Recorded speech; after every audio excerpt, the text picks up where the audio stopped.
The Suikoden Starleap story trailer showed us something unforgettable. Odessa Silverberg in her wedding dress, ready to fight Imperial soldiers to save her groom. It looks like a brand new twist, but it isn't. Odessa's tragic wedding has been part of Suikoden lore for nearly 30 years. So who was this mysterious groom, and how faithfully is Starleap telling the story? Let's explore the forgotten tragedy of Achilles, Odessa's first love, and perhaps Suikoden's most important lost character.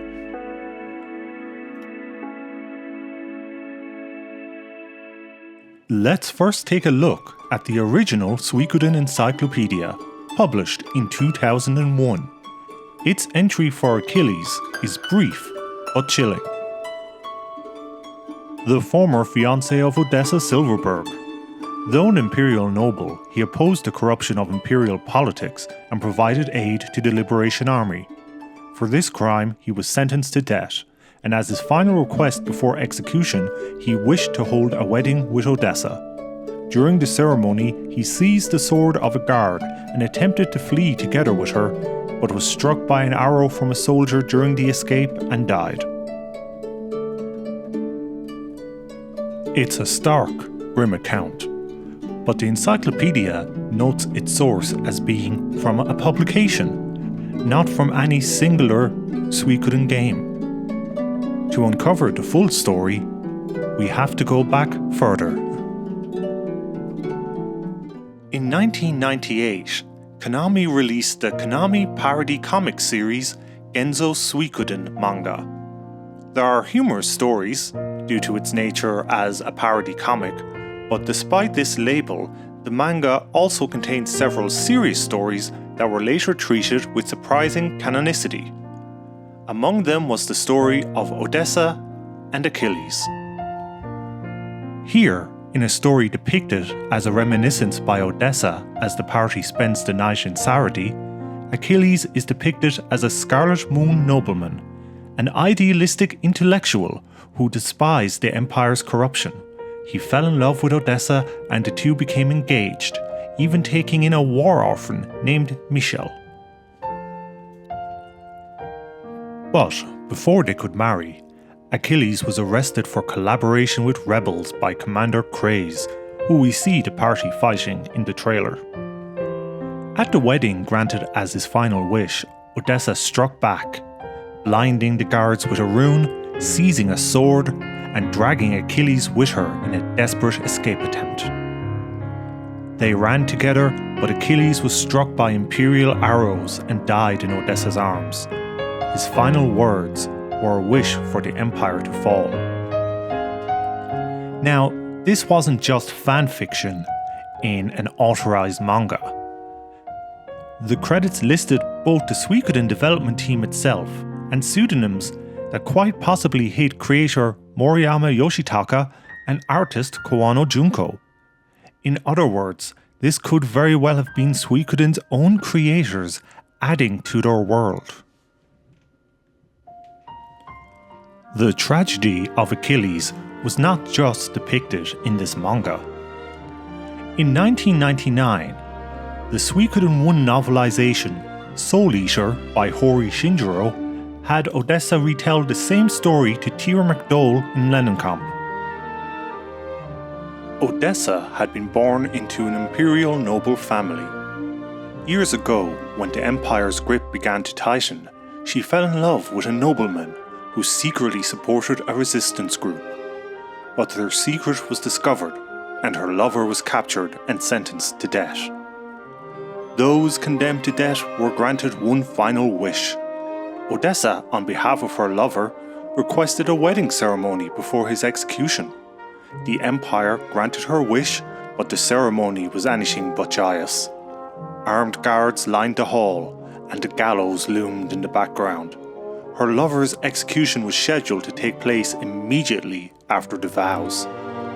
As soon as Odessa finished speaking her vows, she snatched a sword from a nearby guard and fought fiercely. Her pure white wedding dress soon stained crimson. In the chaos, the couple tried to escape, but her lover was struck down by an arrow from the Imperial Guard.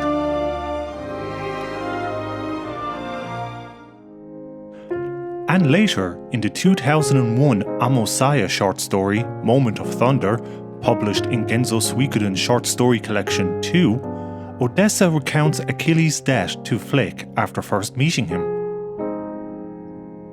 Achilles, from his position as an imperial noble, was secretly aiding an underground organization resisting their tyranny. His actions were discovered and he was sentenced to death. At the very end, we were barely permitted to make our marriage vows, right before the execution block. Right after we made our vows, I snatched a sword from a guardsman who had pressed in close, and we ran. But along the way, he was struck down by an archer. I managed to escape, but in raising a blade against the Empire, his crime became mine. This version, with additional context for the short story itself, highlights that she was operating from Lennenkamp, with a handful of rebels, still reeling from her loss, before she ever recruited Victor or Humphrey.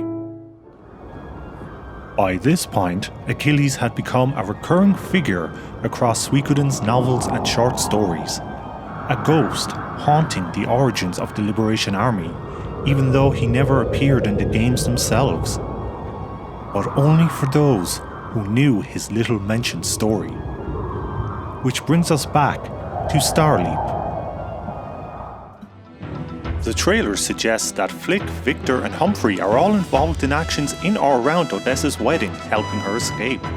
Humphrey in particular is shown crashing the ceremony itself, giving Odessa her chance to begin her own escape plan. In addition, there is the inclusion of the players' party during events, implying that elements of this old tale will now tie into Starleap's new story. This is a potential source for multiple contradictions with older sources, where Odessa fought alone and Achilles' death marked her true beginnings as a rebel leader. While it is no doubt possible to write around much of this with vague allusions or having these characters leave and return later to really join the Liberation Army, I think many of us would agree that would just be so many technicalities and loopholes, rather than being truly faithful to the lore. So the question is, do these potential contradictions matter? According to Suikoden's own creator, Moriyama Yoshitaka, the answer is no. In his afterword in the final volume of the Soul Eater novel series, Moriyama wrote, "Just as Suikoden is a world of many different perspectives, I respect the novel's unique take on its lore. These variations only serve to deepen Suikoden's world. Rather than a single rigid truth, I prefer a world rich with diversity, contradictions, and different values." Moriyama would reiterate this point in a July 2001 interview in Genzo Shincho magazine, highlighting that the story differences between two versions of a game, in this specific case Suikoden 2 and Genzo Suikoden card stories, could be likened to two historical sources on the same factual event. Put another way, it's like there exists the historical fact of Suikoden 2, and alongside it, there are many historical works written about that same history. In other words, Suikoden as we experience it isn't a single timeline. What we experience as fans are fragments of history, remembered differently depending on who tells the story.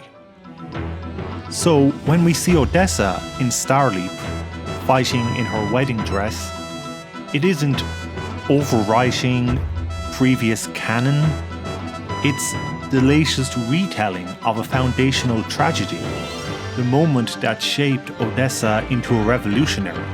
Achilles may never have lived to see the Empire fall, but his death remains a cornerstone of Suikoden's history, and Starleap isn't rewriting that story.